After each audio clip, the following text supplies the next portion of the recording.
we're building something that is bigger than any of us individually, and hopefully will be a welcoming landing spot for a lot of advisors that aren't happy and aren't content with where they are currently.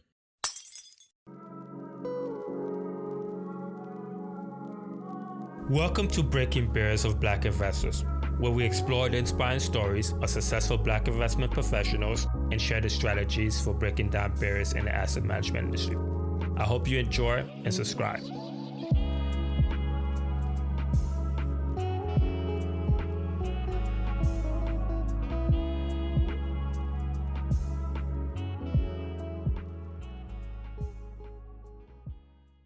Keith, welcome to the podcast. How are you? I'm great. It's a pleasure to be here with you today. It's been a while. I was just actually talking to you earlier before the podcast started. For those who don't know, Keith and I, this is the first time I'm actually talking to Keith, but I reached out to him maybe 2019 because he was doing some phenomenal things within the investment industry. And he was a brother that I thought had achieved so much, at least from my perspective. And I wanted to, look upon somebody that was actually doing something good within the space. And I figured that, let me stay connected with this guy and just follow up with him sometime in the future, whenever I'm ready to ask him some question in terms of, how he got to where he's at right now. So thank you for taking the time to join me in this episode. It's an absolute pleasure to have you on. Thanks for having me. Looking forward to the conversation today. I want to start at the very beginning. Tell us a little bit about yourself and where you grew up. Yeah, so my background, I'm a native Washingtonian, so grew up, born and raised in Washington, D.C., Northeast area specifically, and went to D.C. public schools up until high school. My mother was a D.C. public school teacher. She taught special education for 37 years in DCPS. My dad was a postal worker. My mother raised me, so I was a single parent in a single parent household for all my life growing up. And DC in the 80s and 90s was a tough environment to be a single parent, raising a young Black boy that's growing into manhood. And my mother always stressed to me the importance of doing well academically, and our agreement in the household was I needed to go to school and get A's, and she would take care of everything else. So always had that passion for education and doing well in the classroom. And, along the way, I developed an interest in money and finance as well. So I'm kind of curious to provide a little bit of color. Growing up in a household of a single parent in an area that's predominantly Black, were there any sort of like influence in terms of, the proper path that you had to take to get to where you are? And also, what were some of the obstacles that you faced directly?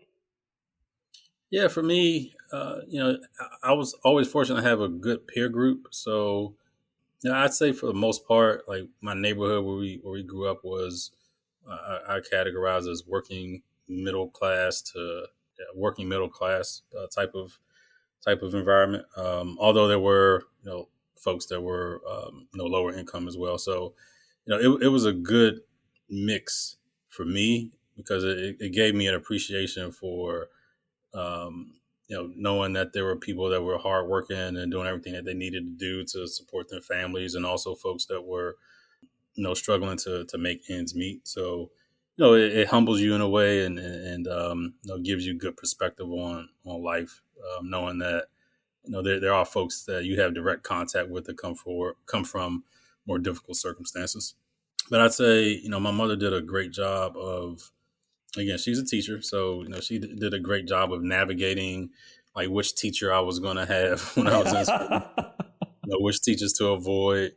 I spent one of my school years, I was with a teacher who she was particularly fond of, even though that school itself was in like a very rough part of the city. But she knew like this teacher was a great teacher. So I went to the school where she taught for 1 year. And then, after that, she kind of picked and chose, which teacher she wanted me to be in the classroom with. But I was also very active in activities outside of the classroom, which I think was very important as well. So, summer camps, like academic camps. I remember going up to the University District of Columbia. They call it UDC here, and participate in academic programs. I remember like doing electrical engineering and computer science back when I was in elementary school, and always like sports camps and stuff in the summertime as well. So for me, I didn't realize that probably till I don't know, maybe high school or college, where like I realized that like all parents don't get the summers off. So like, my mother was off. Like she was just like making sure I was busy and taking me to camps and stuff, and like doing all these things. So she had a lot of flexibility in the summers. But yeah, I mean, making sure that there are positive influences around, that you don't get in with the wrong crowd, um, and just staying focused. And then I also had like immediate family that also like looked out for me as well. So I was always the one in the family that everyone had very not the only one, but especially among like my peer group of other males in the family. I was always the one that folks had a lot of high expectations about, like as terms of going to you didn't have to worry about Keith going to college. He's going to go to college in 4 years and come back, as opposed to some of my other cousins that went and didn't necessarily finish. So everybody in the family didn't really have those types of concerns about me. Were you the only child? I was the only child. So I was the only child.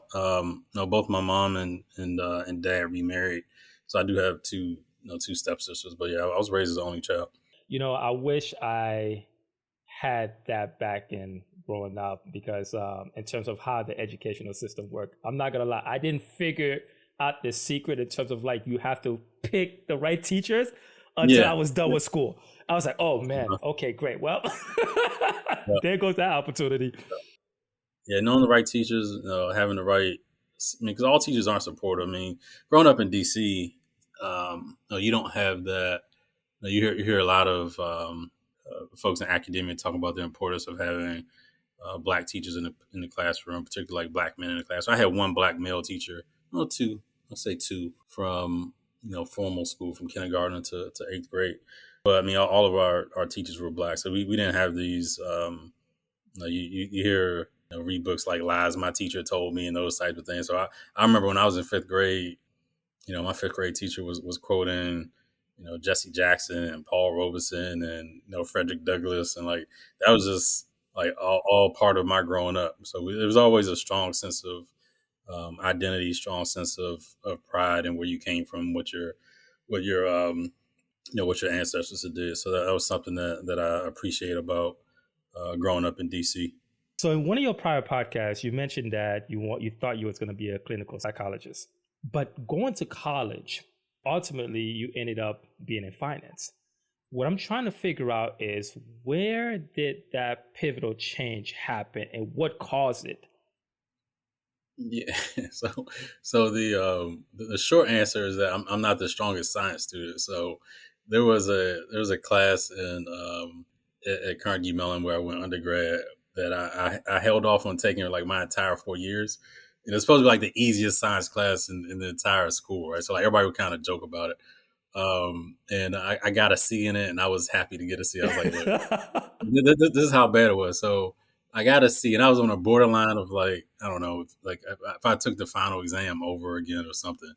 No, it was like you had the option of taking your grade or taking like the final exam and maybe improving your grade. And it was the scoring was such that I think if I had scored like an 85 or like a solid B, like I probably would have moved up into a B territory. I was like, no, I'm good. I'm just gonna take my C. It was I'm gonna take my C. I think I got 3 C's when I was in undergrad, so that was one of my 3 C's. I want to take my C, and then if it comes up in interviews, because everything I was at that point, I knew I was going into finance, wealth management. Like they look at my transcript and have a problem with me getting a C in the easiest science class on campus, then that's on them. That's their loss. They give me a hard time about that. Do you remember the science class? The name of yeah, it? it's called Atoms, Molecules, and Chemical Chains. That's the name Oh of the my science God, class. that's too long for me. Yeah. What were the other 2 C's? There were Calc 2 and then macroeconomics. So those are my on my transcript. And like that, the macroeconomics course, Yeah, I'm not getting into it. The macroeconomics course, I kind of neglected because it was at another school, and I thought that I could not do the work and just coast, and that was not the case at all. That was not the case. A lot of people went to another school to take that class, and with the thinking because it was like known as being like one of the hardest courses for econ and for our concentration on campus. So a lot of people said, no, we're gonna go to another school and take it, see if we can get better grades, improve our chances, and that was not the case for me. But yeah, those are my three C's. But I mean, so once I realized that sciences weren't my passion, and that in order to be in psychiatry and psychology, you had to take a lot of science classes. You have to wrestle with if that's what you really want to do. And for me, I always saw like wealth management, personal financial planning as a path for me where you get a lot of psychology, like you're helping people in a um, one on one basis, and like that's what I found gratifying and rewarding. So I'm still doing that. But I'm doing that with numbers, right? But psychology comes up all the time.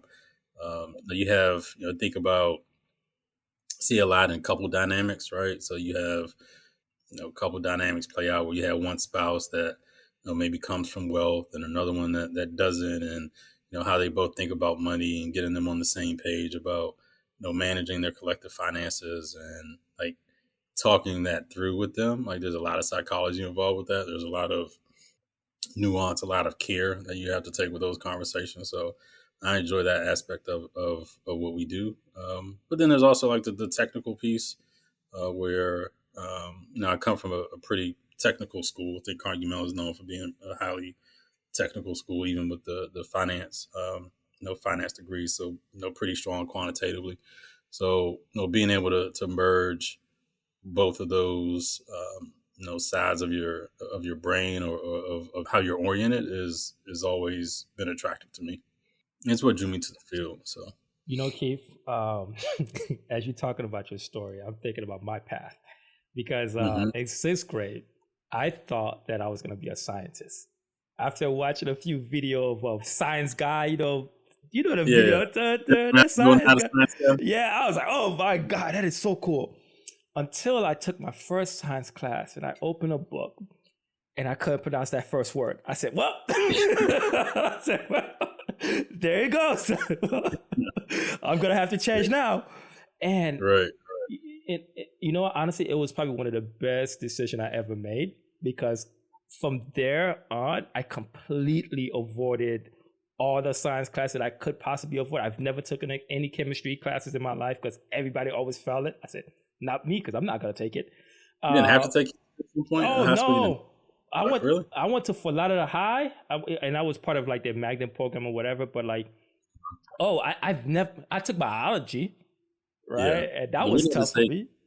Yeah, I had to take biology, chemistry, and physics. I think we Yeah, had to take three sciences yeah. in high school. But I think in my school I could have substituted the science credit for two language. I think it was. Okay.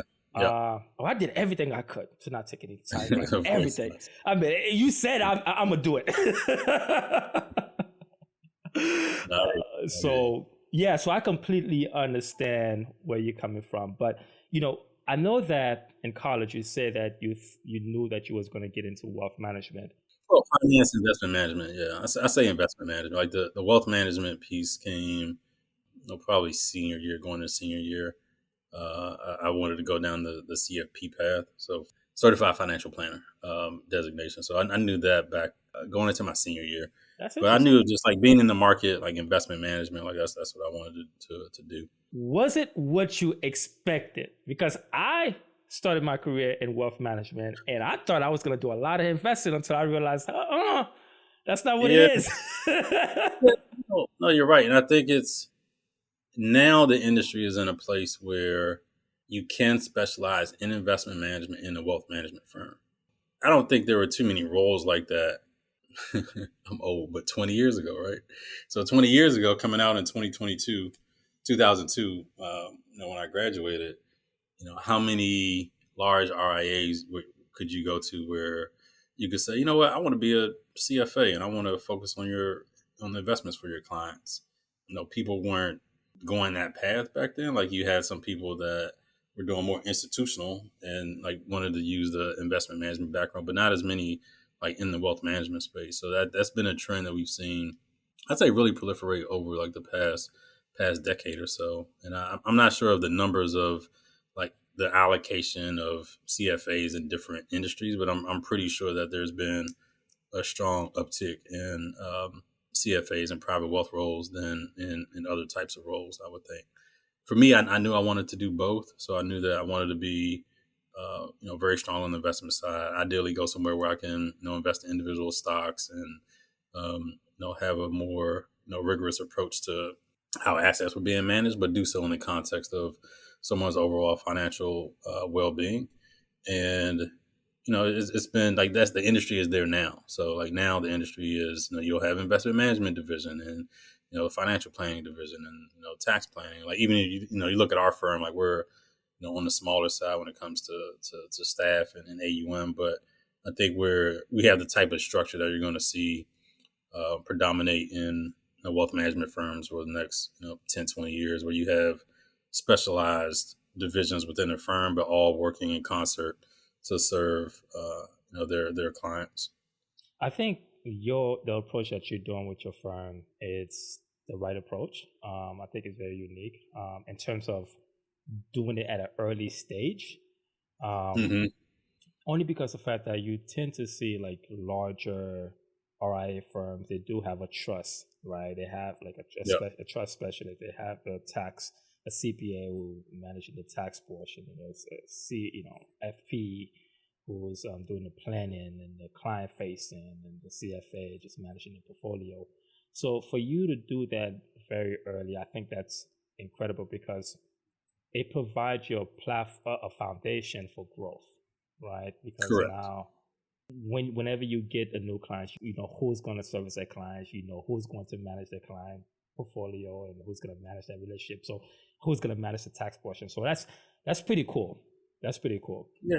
Yeah. I mean, the space is, this is highly competitive. So you think of, look at the firms out here, and when we have lost some clients in a competitive situation, like what are we hearing from clients? So, a few years ago, we were hearing, people wanted to go somewhere where they didn't have to go in and farm out the taxes and farm out insurance. They just can do everything in one firm. So you get that feedback and you listen to it, and you start thinking about where the industry is headed. And our vision for where we're growing at Re-Envision Wealth is to build a firm that has a family office type of model where you have everything inclusive in house, with the team, but also where we aren't only working with clients that are worth tens of millions of dollars, right? So we spoke with a prospective client today who's a pediatrician, and she owns a practice, and she has her own business and considerations as a small business owner, but she also wants to save for retirement and wants to make sure she's properly secure when it comes to any types of unforeseen circumstances on the insurance and risk management front. So being able to go to her as a prospective client and say, well, when it comes tax planning time, Keisha's heads up our tax planning when we're looking at managing your IRA or 401k or your brokerage account. Like that's going to be a Keith conversation, and Anna and Cindy are going to bring it all together in terms of your overall financial plan. Like it's just, to me, it's just a much more powerful value proposition that you're bringing to the table, versus only working with me and Keith's going to manage my investment account. Then I have to work with this other firm to do my financial plan, and I got to go find a CPA. Then my CPA is going to have to talk to the financial planner and the investment person once it's tax time and get the right documents. So bringing all that together under one umbrella, and doing so in a way that's going to be more efficient and more seamless from a client perspective, just makes all the sense in the world for us. In addition to that, I mean, you have the clients viewing you as a brand, as a company, rather than as an individual person. uh, 100%. Yep. Yep. because then it's like you could step away from some of the day-to-day tasks, and yet it still operates with the same. Well, to a certain degree, maybe Oh, not right now. They're like, hey, I want to speak to Keith and Keith only. I right. don't want to speak to nobody else. Well, it depends on what's going on though. So, like, right now on the investment management side of things, like, I don't have a backup per se. We're working on that. So I think by the end of the month, like, we'll have a backup for me. Hopefully, we're going to get an offer out to someone. But yeah. I think when you think about legacy, I mean, my vision, my partner's vision, Anna and Jack Conti, who we merged our practices last November and rebranded it as Re-Envision Wealth. So I mean, our vision is to build something like bigger than both of ourselves and something that's going to outlast both of us. So that becomes more about the brand and not the individual advisor, and that's when you've hit a inflection point in your business where, okay, Keith's on sabbatical, like working on his Spanish in Argentina for 6 months. Like, who's going to be hitting up the trading and market commentary and research and manage? You have somebody else on the team, and like everything doesn't implode. No, so getting to that point is where you hit an inflection point as a firm, and you become. I think that's the progression. I think the language they use is more of an enterprise as opposed to a business. So that's what we're working toward. So, but how do you get the talent, especially at an early venture, to look at the mission and the vision versus them going to another firm where they feel like they could possibly get like a larger amount of compensation? Yeah. Well, we like to be competitive with compensation. So one, but I think where a lot of people see the same thing we see. Like, there aren't a lot of sizable, diverse owned wealth management firms out there. They just don't exist. So if you are dedicated to serving like that demographic, then the question becomes, one, how will you do that at a larger, majority white owned firm? Like, what does that look like for you? Is it realistic that you could have 30-40% of your clients be people of color at a large, independent, predominantly white RIA?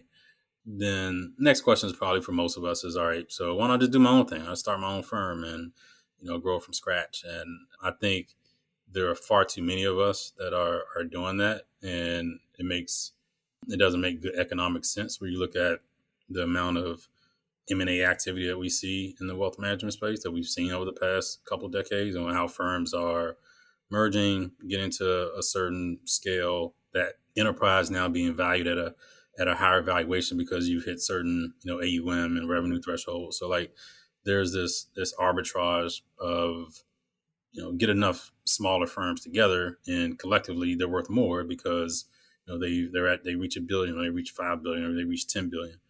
There are, I think, many diverse owned firms are over indexed in the small, call it under 100 million, a lot of them under $50 million AUM levels, where those businesses aren't valued as higher multiple as larger companies.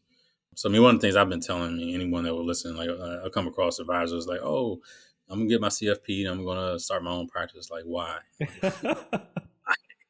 And I get it because I did it. So it's like, it's like, Keith, but you did it. Like, yeah, I get it, and you're smarter than me, and you can probably go further. But by the time it takes, like for the time that it takes you to get to 50 million or 100 million, no, and this is just like economically speaking, right? So for the time that it takes you to get there versus partnering with someone else and like you working to get to a bigger number earlier, and then your business being valued at a higher multiple, like that's economically speaking, at least, like that's a more favorable route to take. But it's hard because one of the things that we see is that I see a lot is so many advisors of color become lifestyle. Yeah, well, there's a lifestyle practice, but they just have scars. Like they have scars of the industry, doing what the industry does and being in toxic environments and like being ridiculed and having their their competence questioned and all these issues and systematic challenges that they face, where a lot of them just are burnt out and they say, look, I don't want to answer anybody. I want to do my own thing. Don't have to worry about, different personalities or, someone, not treating me fairly. And I think if you've had that experience wanting to have total agency and complete ownership of, how you operate makes a lot of sense. I mean, in some ways I understand it, but I'm also a very strong advocate of more advisors doing what Anna and I did and coming together and growing together as opposed to, doing it all on your own.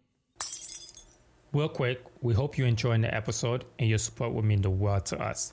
If you find value in breaking barriers of Black investors, we kindly ask you to take a moment to rate and leave a review on your preferred podcast platform. Your feedback not only helps us improve, but also encourage others to join our empowering community. Thank you. I think that's usually the natural reason why somebody decided to pursue entrepreneurship.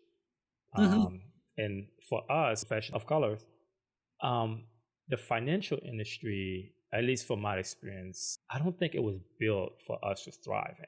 Because I think you said that in one of your prior posts or even articles, very early on. I mean, you are faced with this hurdle and you don't necessarily have the background of wealth for you to meet that hurdle, right? So naturally it becomes like a retention system where you work hard to bring in assets and then you know you're not going to probably make it, or the chance of you succeeding is very low. And then you hit with a clause where, hey, now you get fired, but guess what? I keep your asset, and guess what? You can't talk to them no more. So in addition to that, right, I think as you start to climb up the wealth gap or the wealth separation between like, okay, 10 million and 20 million and 50, and you start to go up from there, the racism becomes very apparent. And then you start to ask yourself, say, man, you know what? Sure, I could potentially make a lot more getting clients in the $100 million range, but it's extremely uncomfortable, right? So now I have to go back down because, like, I give you an example. I had an experience one time. I was I had a practice, and I was making a lot of relationship, and then I was able to get into a space where I was touching elbows with individuals that was north of 50 million plus. I remember we got invited to an event where the wealth that was in the event was total about $2 billion in net worth. And the minimum people that was invited had a net worth of 25 million plus. And I remember I attended that event, and one gentleman I was introduced to, I extended my hands out for a handshake. He looked at my hand and he didn't shake it. And one of my partner, who is white, he extended his hand and he shook it. So I was like, oh my God. And I laughed, right? Because I've never experienced that. I was like, oh my God. I mean, like, and you felt the tension in the room that you was being watched. Yeah. So I could understand those individuals that feel like, hey, you know what, I'm scarred, that, hey, that's not the path for me. I think that it's better for me to start something on my own, even if I have to. How old was that guy? How old was he? Oh, they were older. They were probably in their late 50s right. Or so. So they have a very older generational mindset. But that comes with old money, right? Because sometimes they don't know any better. Yeah, 100%. And I think so. One, I haven't had any experience that bad. I don't know how I would react if I did. But at least nothing that I've been that I've noticed. Maybe it has happened, but I just didn't catch wind of it, didn't observe it. But I think that also speaks to like one of the huge opportunities that we see, particularly like for our firm, is like, we don't need to talk to that guy, and that guy isn't the future of the country.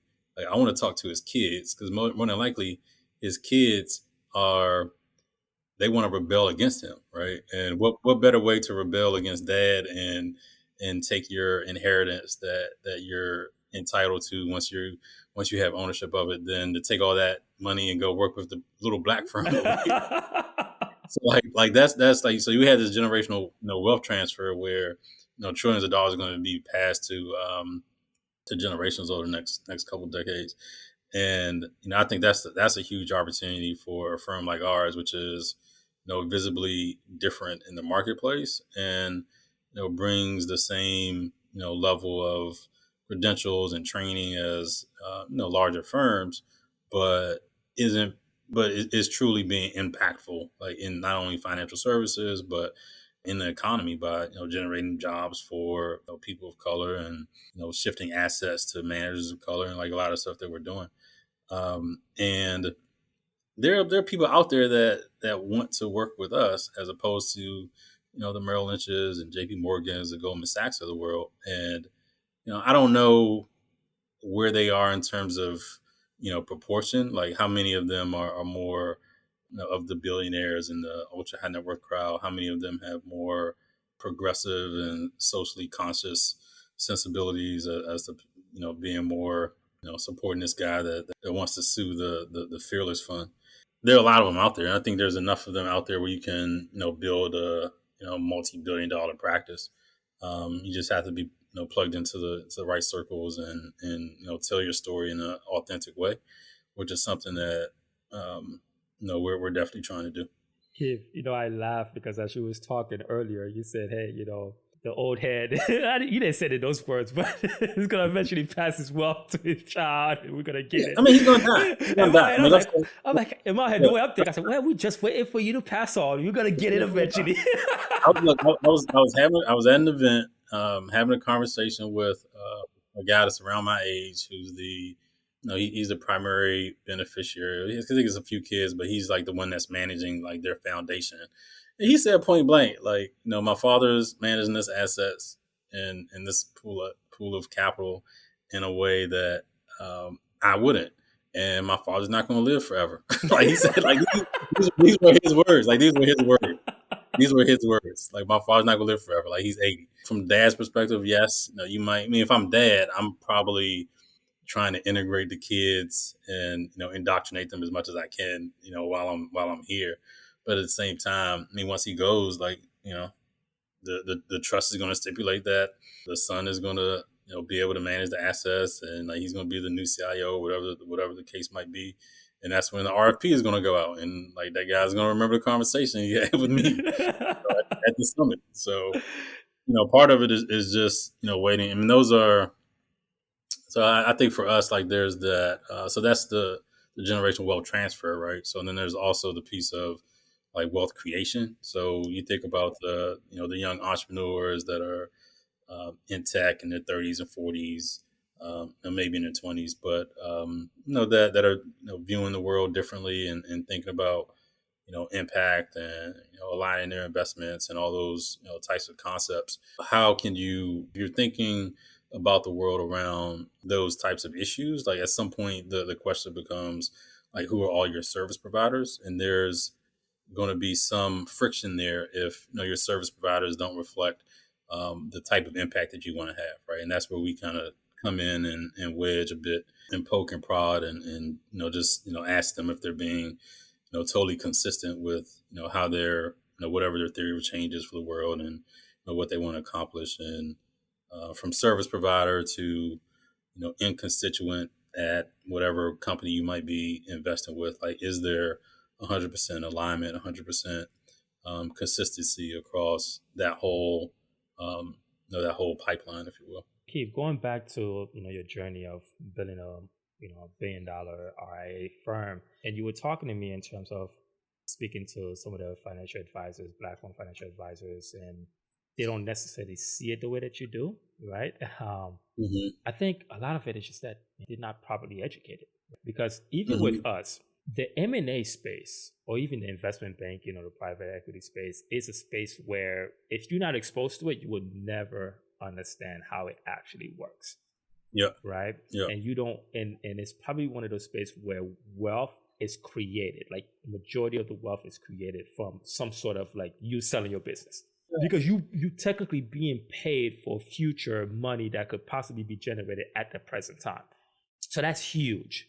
And for you to say that, make that proposition and say, hey, if we merge two firms, obviously there's going to be some synergies and some duplicacies, and we eliminate those, and then you technically create value from thin air. Yeah. And there's some of that, and I say for smaller mergers, there's not as much of it because you're not generating a ton of economies of scale. I mean, there's some of it for sure, right? So Anna and I were both using the same financial planning software. We're both playing, two compliance officers. We were, both using, similar tax planning software. So like there's some synergies from some of those things, but I think probably like the bigger value is being able to offload things that one you're not good at, or two you don't want to do. Right. So those are two. I mean, I'm good at everything, but like there's lots of I'm not good at that I don't want that one I'm not good at, and two I shouldn't be doing. So I think like that's probably like the larger value add when you bring two smaller firms together. But I mean, just in terms of you talk about the journey and how I got to where I am today. I didn't always have ambitions of establishing $1 billion RIA, or working with at least like a black owned $1 billion RIA. I didn't always have that as my North Star. But what I realized is that there's so many advisors that are in spaces where they don't want to be. And the best, I mean, I generally feel that the independent RIA model is the best model to serve clients. I think that you have less conflicts. You can get some economies of scale when you get big enough, and there's you have open architecture. So I just think like there's a lot of merits to the business model itself. I mean, it's why it's captured market share for the past 20 years. I mean, it's captured market share from all the other channels.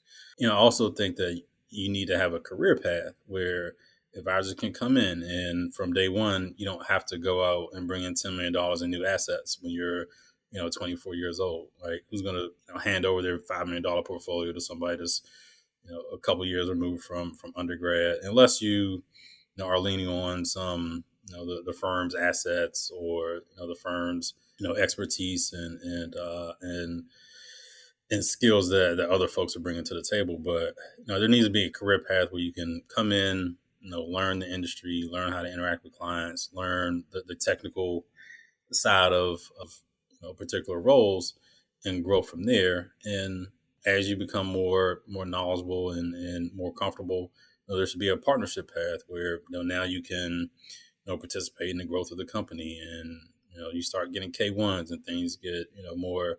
You move up and graduate to adult problems, right? So now you got a K1. And what am I supposed to do with a K1? So that's when you got to put on your adult pants, so to speak. But I think like that doesn't really exist. I mean, you have it with a lot of big firms, right? But it doesn't really exist with a diverse owned firm, at least that I know of. So like that's the piece that motivates me, motivates Anna, motivates the team, is that we're building something that is bigger than any of us individually, and hopefully will be a welcoming landing spot for a lot of advisors that aren't happy and aren't content with where they are currently. Just like you said, we rescuing advisors. Yeah, the sojourner truth of the Harriet Tubman of the RIA world. But I have to. There are a lot of them because I hear stories all the time, man. It's horrible to hear. And it's like, man, like I just want to, even if our firm isn't the right firm, like how can I help you get to a place that's that's going to be a supportive and not even just like somewhere that's not horrible to be in. Like people are in really bad situations. So, and it's frequently like very talented people that have all the degrees and all the letters after their name, and still dealing with issues and conversations you would think are happening in the 60s or 50s. So it's it's disheartening to hear a lot of times, but it's also just a motivator for me as well. At scale, building $1 billion firm, I think it poses like many challenges, from a operational capacity with like integration of systems, processes, human capital, to like financial capital. How do you plan to like tackle these challenges as you build $1 billion black owned RIA firm? It depends on, so a couple thoughts. So one is, what I'm hearing from a lot of people that are in this like M&A space is that like the threshold that you want to get to like as soon as possible is probably like about 300 million. So like once you get to 300 million, you say why? Yeah, why? I don't know. That's what they tell me. and again, like I'm not the expert in everything. You know, I listen to others who are in this space. But I mean, all right. So once you get to that level, you start being in a position where the custodians listen to you a little bit more. Like you're just taken more seriously. Like from a finance, like we want to go to a bank and get some financing or take out a line of credit or something along those lines. So like it's more of an enterprise, and you can do more. But then if you also think about at 300 million, the firms that you could potentially bring on as an acquisition range anywhere from 50 million to 150 to 200 million, right? And then from there you can do larger deals, and do some larger acquisitions, and get to a billion even faster, because the conversations you're having conversations with larger firms Of at a course. $300 million firm as opposed to like an $80 million firm, right? So like right now we're calling around 80 and talking to an advisory firm that's around 50 about them coming into what we're doing, and they're coming in and they wouldn't be larger than us, but they're still pretty sizable addition to our client base and asset base. But integrating them and what that looks like, because we have a N of one as far as like me and Anna coming together, and you have a compliance team. So you have the way I approach is you have your centralized resources, right? So financial planning, investment management, taxes. Like you have these centralized resources, and then it becomes a question of mapping whatever the advisor you're onboarding is doing with their systems onto your systems. And that's an operations question. So you have somebody in operations that's going to help you with all that stuff. And as we grow, like we would just staff those different functions accordingly. I don't think we would need to have somebody like it's some of the larger firms, like they have someone on staff that like their job is to just integrate an advisor's book of clients and that advisor like onto their systems. I don't know when you get to that point. Maybe it's 500 million, maybe it's a billion. I'm not sure, but I think for I think for where we are right now, we could onboard 2 to 3 advisory firms in a similar fashion to what Anna and I did when we came together. Before we probably would have to hire someone specifically for that like integration role. But I mean, the other thing is like you also want to have systems and a tech stack in place that can accommodate a certain size of firm, right? So I think with the tech stack that we've invested in, we have the technology to be a $1 billion firm, and because I mean they're $1 billion firms that use all the stuff that we use. So we have all the the technology to support us and to accommodate that level of growth. But the big question that I would say we would need to give a lot of thought to once we get around that $300 million mark is like integrating new advisors and what that looks like. I was actually thinking as you 300 million mark, my first thought was maybe perhaps when it comes to like getting institution as clients, and they have to, and based on their mandate, they have to make a large, Yeah, contribution, and they don't want their contribution to be so large where it's, from a percentage standpoint, it's the biggest portion of your, yeah. We're working on a $50 million so RFP right now, right? So and then they're probably looking at us thinking like that's a bit of a stretch for this firm, just given where we are now. But a $20 million, $30 million RFP wouldn't be as much of a stretch. But yeah, I mean, once you get to 300, then now you can look at 50 million, $100 million types of opportunities where you would qualify, where you might still be on the smaller side, but they wouldn't just through the initial pass, they wouldn't dismiss you because you'd be because their assets would be 2x or 3x what you're currently managing. Outside of work, what do you enjoy doing? Watching my daughters beat me in golf, like that's my that's my pastime these days. So my daughters are avid golfers, and I'm a caddy dad, so I just enjoy caddying for them. I think I may have missed like one of my daughter's tournaments at some point, but it's rare that I miss tournaments. I'm always caddying for them and helping them practice and get better. But that's I mean that's where I spend 80-90% of my free time. So it's either working on Re-Envision Wealth or spending time with the missus or with the with the girls on the course somewhere or at home on our sky track, whatever the case might be. But those are I'm not as I don't have as many hobbies these days as I would like. I was telling my wife I want to take up. So one, I need to learn another language. So I think like once my daughters are at an age where I have some downtime, I want to pick up at least one or two languages, and then chess. So those are two things that I want to get good at. I want to get good at chess and learn one or two languages. I haven't determined like the mix of at what point those things come. So is it all the kids out of the house, or is it firm is big enough where I have enough support where I can dedicate 5-10 hours to some hobbies or what. So I need to figure that piece out. I think that's a challenge, right? Because a lot of the things that you just mentioned has to do with somebody else. So I'm like, man, what do he enjoy doing when he's by himself, right? And a lot of I play basketball. So I tore my Achilles a couple of years ago, so I haven't played like and I actually did play in the league last season, but I work out and try to stay in shape. But I say as far as hobbies, basketball and golf are the two biggest ones for me. By any chance, is there a Top Golf where you are? We have Drive Shack. We have a Drive Shack. Yeah, never heard of Drive Shack. Yeah, we have Drive Shack, and then we have I think there might be two there's another. There might be a Top Golf that's coming, but we have one that's going to be built pretty close to us. But we have a Drive Shack. There's a Drive Shack. It's the similar concept. Very similar concept. Oh man, your girls must be killing it. No, yeah, baby. Because you gave me this pause.